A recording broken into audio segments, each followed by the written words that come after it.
Pour se projeter vers l'avant, le nageur oriente ses appuis vers l'arrière.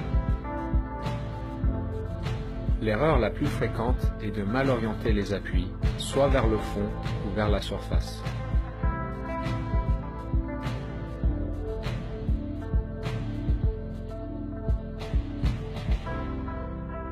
Les nageurs experts utilisent l'intégralité de l'avant-bras et de la main pour se propulser vers l'avant.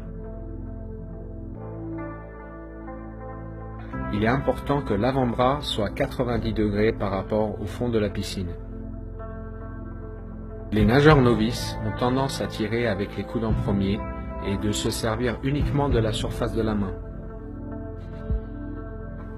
En nageant de cette manière, les bras ont tendance à tourner dans le vide et le nageur fait du surplace.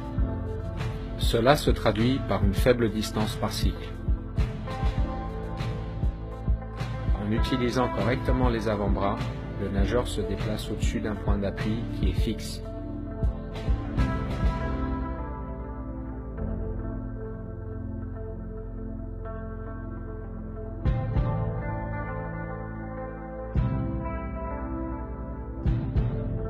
Si la trajectoire de la main s'éloigne trop de l'axe central, il y a une perte de force.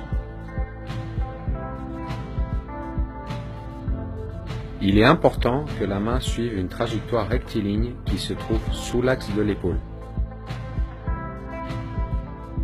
Si l'avant-bras reste bien placé, le coude se décale inévitablement vers l'extérieur.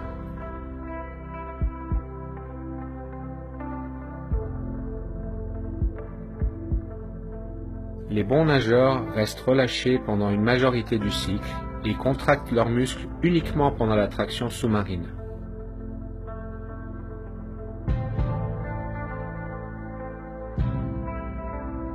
Les masses d'eau sont pulsées vers l'arrière et nous pouvons identifier deux phases de propulsion.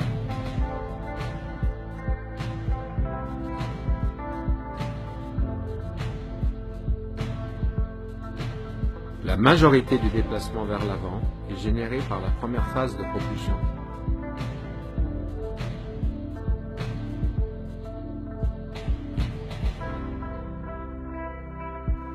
Puisque l'eau est un milieu très dense, il est primordial d'avoir une propulsion continue en évitant les temps d'arrêt entre les phases propulsives.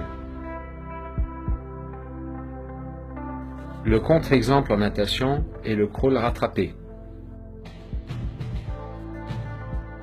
Le coût énergétique utilisé pour relancer la vitesse après chaque temps d'arrêt peut rendre ce style inefficace.